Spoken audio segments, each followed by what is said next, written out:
Vous êtes sur InfoLife TV, les informations vous sont présentées par Hélène David. Les forces de Tsahal ont décidé de modifier leur politique de défense antimissile, prédisant que les futures guerres allaient être caractérisées par un large déploiement de ce type d'armes. Ce changement de politique est concomitant à la crainte d'une guerre avec la Syrie, mais aussi une application des leçons qui ont été tirées de la guerre du Liban l'été dernier, lors de laquelle 4000 missiles avaient atteint le nord d'Israël. Une nouvelle pour le moins étonnante, l'Iran a été sélectionné par les Nations Unies pour faire partie d'une conférence contre le racisme en 2009. Malgré les nombreuses déclarations du président Ahmadinejad concernant son souhait de voir Israël détruit ou son habitude à nier l'existence de la Shoah, l'Iran aura une place de premier ordre lors de ces conférences des Nations Unies. Une roquette Qassam a frappé une maison de Sderot jeudi, aucune victime n'est à déplorer. Les membres de la famille habitant dans cette maison étaient en état de choc et sont pris en charge en conséquence. 7 roquettes ont été tirées depuis la bande de Gaza jeudi, 100 sur l'ensemble d'Israël cette semaine. La France apporte son aide aux pays arabes concernant des programmes nucléaires civils. Le ministre des Affaires étrangères français a déclaré jeudi à nos confrères du Jérusalem Post vouloir ainsi renforcer les relations franco-arabes et atténuer l'importance du pétrole dans la région. Un avion espagnol a failli atterrir sur une piste d'atterrissage fermée de l'aéroport Ben Gurion de Tel Aviv, sans remarquer que celle-ci était en travaux. Heureusement, la tour de contrôle a identifié le problème avant d'accorder au pilote la permission d'atterrir et l'a guidé vers une autre piste.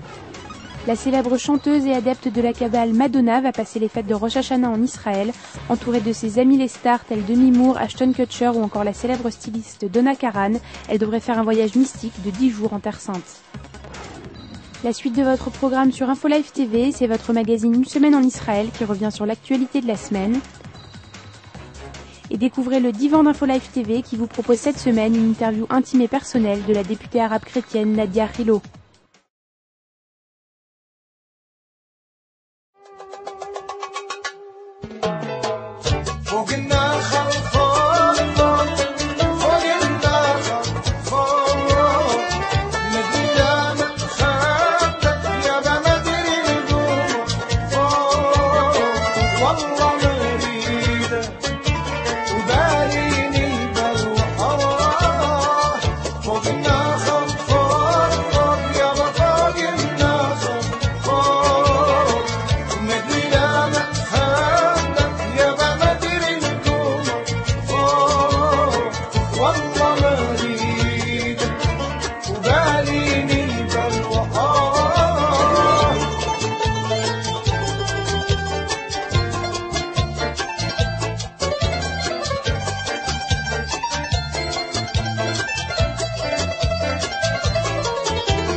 Découvrez en avant-première le nouveau service d'InfoLife TV.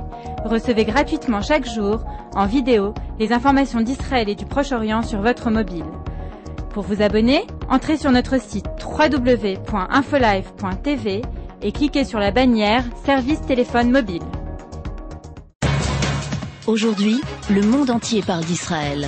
Mais qui parle d'Israël au monde entier, en temps réel, en 4 langues et en direct de Jérusalem? InfoLife.tv, la première chaîne de télévision internationale israélienne. 24 heures sur 24, 7 jours sur 7, suivez de l'intérieur l'actualité d'Israël et du Moyen-Orient. Des reportages, des interviews, un grand journal et des flash infos en images dès que l'actualité l'exige. InfoLife.tv, votre regard direct et vrai sur l'actualité d'Israël. Retrouvez InfoLife sur internet www.infolive.tv.